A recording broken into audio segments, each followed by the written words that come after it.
I literally just stepped off my stretcher from this surgery and had my first hot flash. So postmenopausal at that moment. We know the minute Pamela at 3 o'clock in the afternoon, whatever time that was, here it is. Welcome to Tell Every Amazing Ladies Roundtable. Today we're chatting with Dr. Shieva Ghofrany, OBGYN and ovarian cancer survivor, Golda, author and award-winning podcast host and journalist, and myself, Pamela Esposito-Amery, co-founder and CEO of Tell Every Amazing Lady. Today's topic is surgical menopause. Thank you so much for joining us today. We're so excited to be talking at our roundtable today. We just want to get right into it because we have so much to talk about when it comes to menopause and especially surgical menopause. So, Golda, would you mind sharing a little bit about how you got here and what your story is and why surgical menopause is part of your story? Yes. So I had my ovaries and fallopian tubes removed in December of 23, a bilateral salpingo-phorectomy, which took me long enough to learn how to say that. And I did that because I did a genetics test and I discovered that I had a genetic mutation, just like my mom. My mom has ovarian cancer. So when someone has ovarian cancer, everybody gets tested. They call it cascade testing. And I actually sat on the decision to have this operation for a couple of years because I was scared. And I didn't know enough about it. So I used that time to find out as much as I could about it. And I talked to you beforehand, Pamela, as well. Just so super that you kind of reassured me and gave me a bunch of information. I felt a bit more secure. But even then, being in surgical menopause was really not something that can you ever prepare for it? I don't know. So it was like that, somebody sort of flick the lights off or flick the lights on or whatever you want to say. And so it's a year and a bit for me in surgical menopause. Happened overnight. Yeah, my story is a little bit similar with the family history and why I wound up in surgical menopause. So when my sister Louisa was diagnosed with ovarian cancer, her doctors advised that I get genetic testing done too. And back then it was actually to help her treatment. So it was more about her. And I heard that and was like, okay, I can help her in some way. Great. I got tested and didn't expect that I'd be positive and it would be something about me now and my body. So quickly realized that I had something called Lynch syndrome and was being told I needed to have a hysterectomy, whatever that meant, and when I should do it, and all the things that kind of ran through my mind and was being advised to.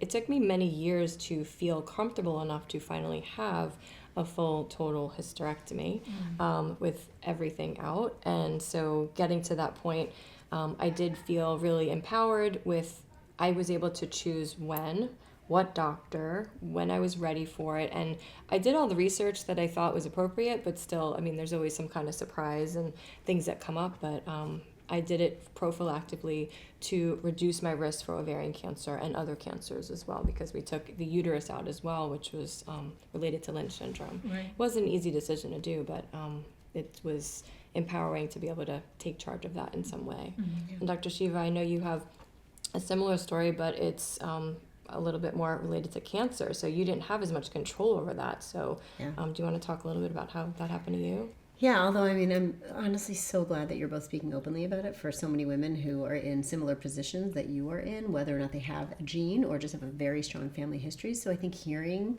and seeing vitality after surgery is really valuable. I didn't have the same control you had. That said, because I was an OBGYN, it was an easier decision, meaning I went into my surgery with what we thought was an endometrioma, which is a growth of endometriosis in my ovary, knowing it could be cancer but was unlikely. And I was very clear that as a surgeon, I don't really need any part that I don't need. And I said to my GYN oncologist, you take everything out if you need to. I am fine with it.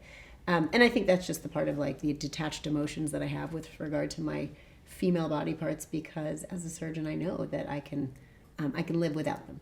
But I didn't exactly know how that was going to work. So I woke up from my surgery finding out that my tumor was actually not benign, but it was a borderline ovarian cancer. They initially thought they had done full staging, and then within a week we found out that it was actually stage 2C endometrioid ovarian cancer, which is a rare situation where the endometriosis had transformed into ovarian cancer.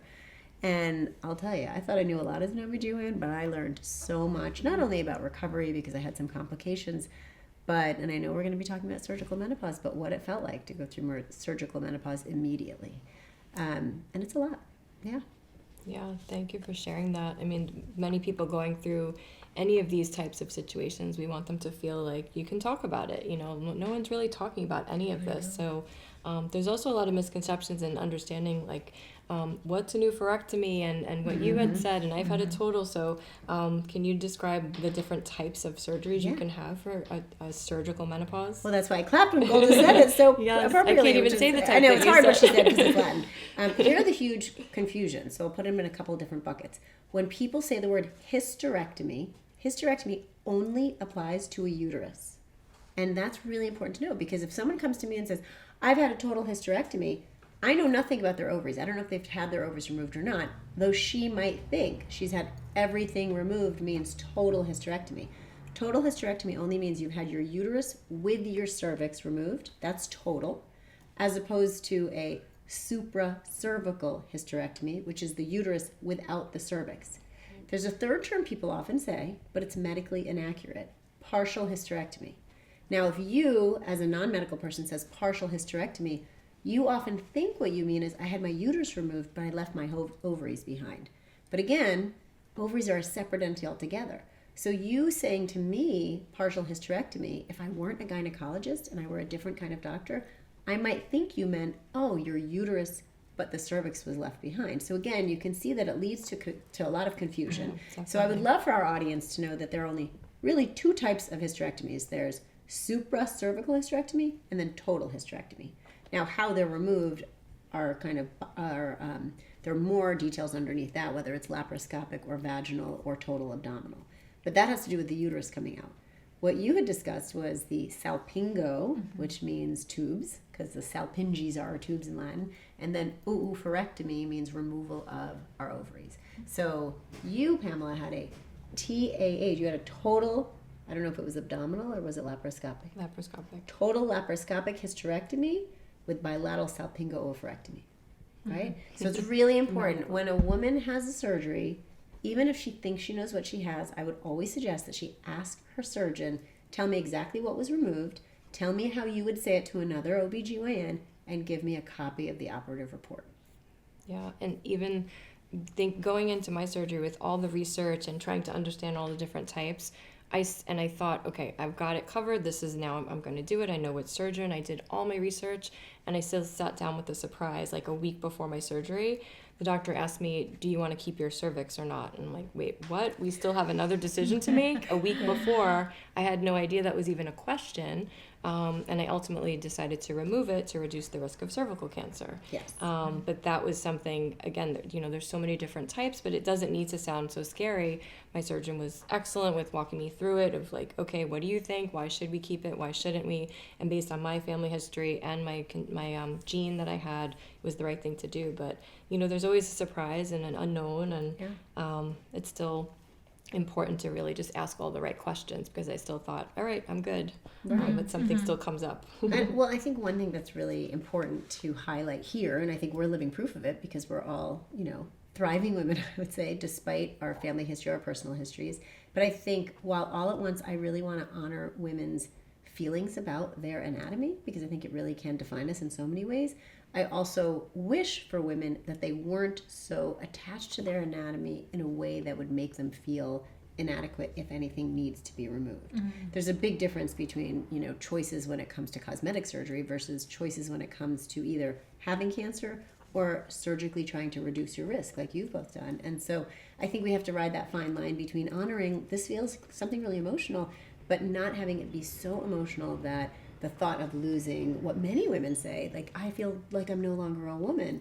And that's something that I think we can try to help them not believe, because being defined as a woman or a man or trans has so many different factors to it, right? Definitely.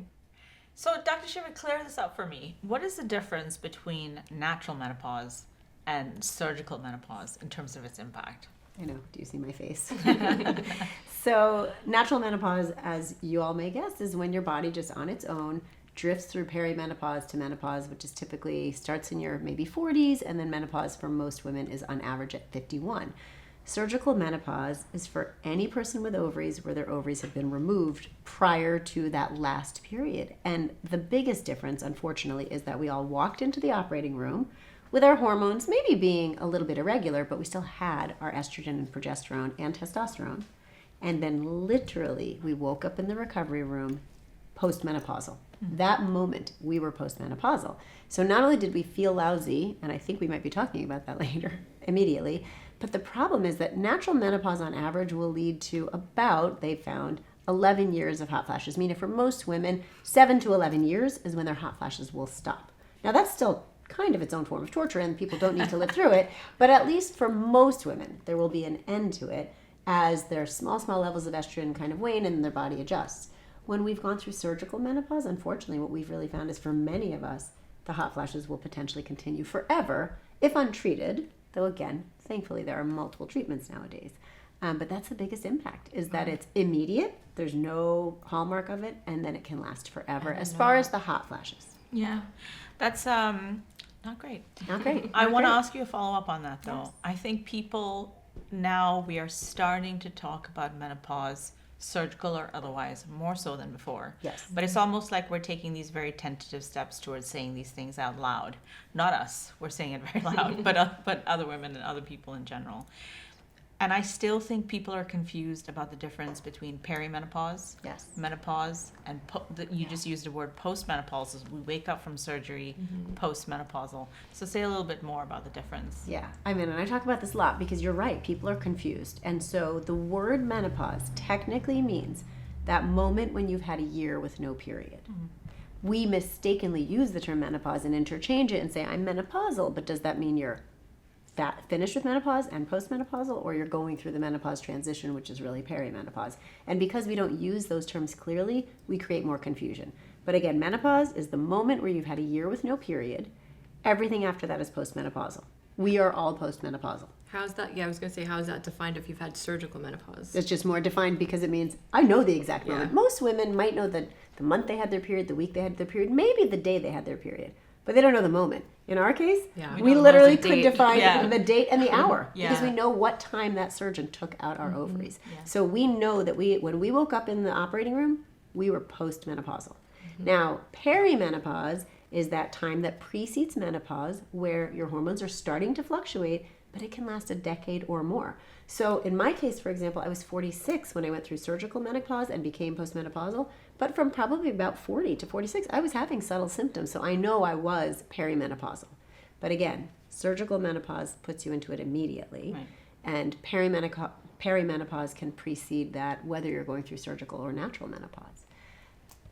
And then, so after the surgery, we get to, do you still continue to see doctors? What's the next steps there? So I have a little bit of frustration in my story where, most women usually say the doctor doesn't listen, or, we always advise go for another opinion. Well, I firsthand for sure have had my stories, but one of them in particular, after my surgical menopause surgery, went back to my OBGYN thinking like, okay, I'm still gonna do all my right things and, once a year have an annual exam, and was told like, why are you here? You don't need to come here anymore. And I know that that's not true.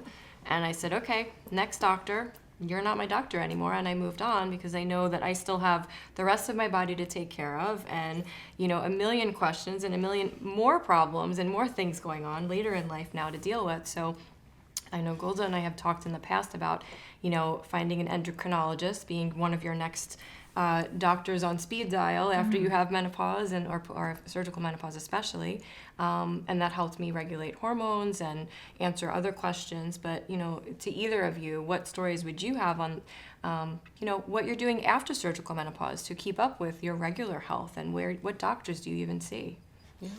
Do you want to go first? Sure. Yeah. In fact, I still haven't found an endocrinologist, and I need to get on that. But I'm a big fan of working with a doctor to sort of see it as a collaboration. Yeah.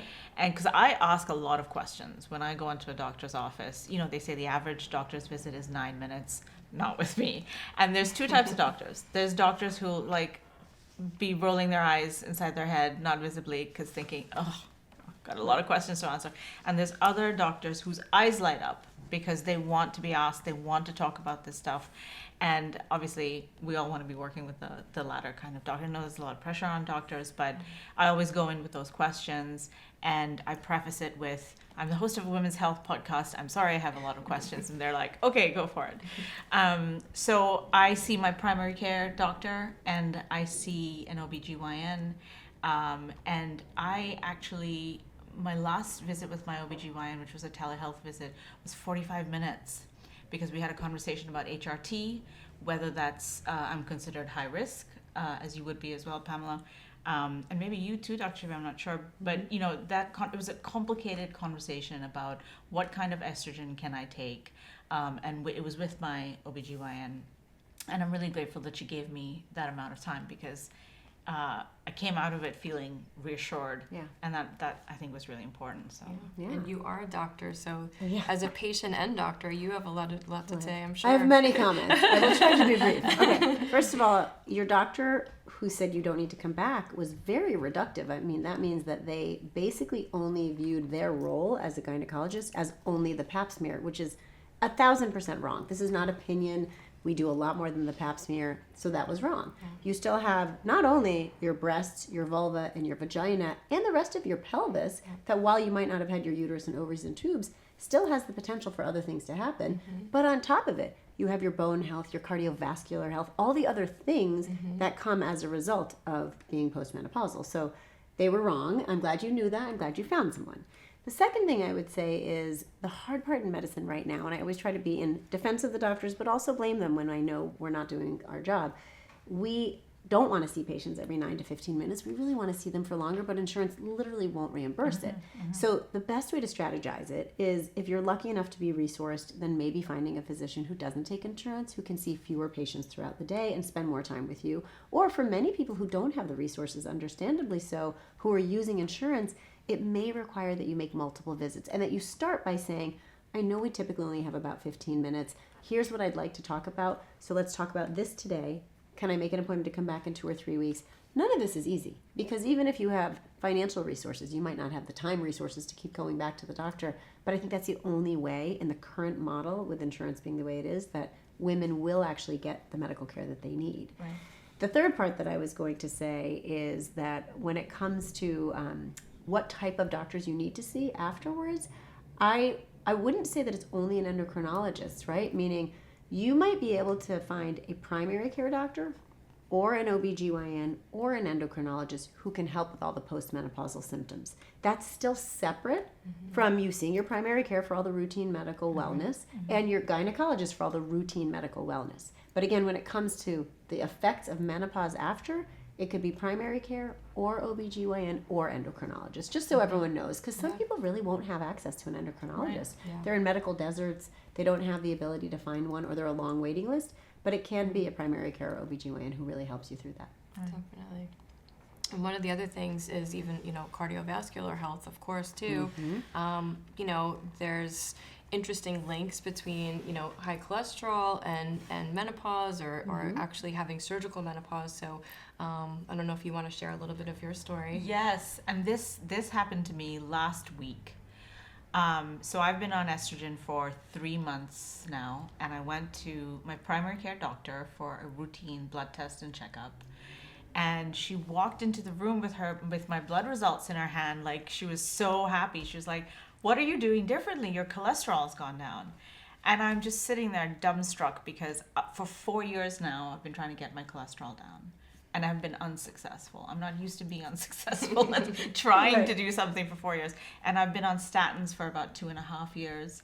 And it either, I fell a little bit or it didn't budge. It's been stubbornly at that same number. I went vegetarian for 6 months. I gave up a bunch of things. And eventually when I got on statins, I was like, just pass me the fried chicken because I can't take it. It was very, very frustrating. 3 months on estrogen, and already we're starting to see results in my cholesterol. Now, this is only me. This need not be other people. It's more a complicated picture than take some estrogen, your cholesterol falls. It's never as simple as that. But in my case, I was kind of taken aback at a result like this because you sort of know there's a link between your hormones and your cardiovascular system. But to know it by looking at a number that's based on something inside your body, it's a whole different level of knowledge. And I don't think this is a link that we talk about enough. Mm-hmm. Yeah, absolutely. I mean, we do know that cardiovascular health is very linked. In fact, the WHI study, the Women's Health Initiative study that broke in 2002, that really drastically and tragically, I would say, without being hyperbolic, decreased women's ability to be on hormones for the last 3 years, was really looking at cardiovascular health.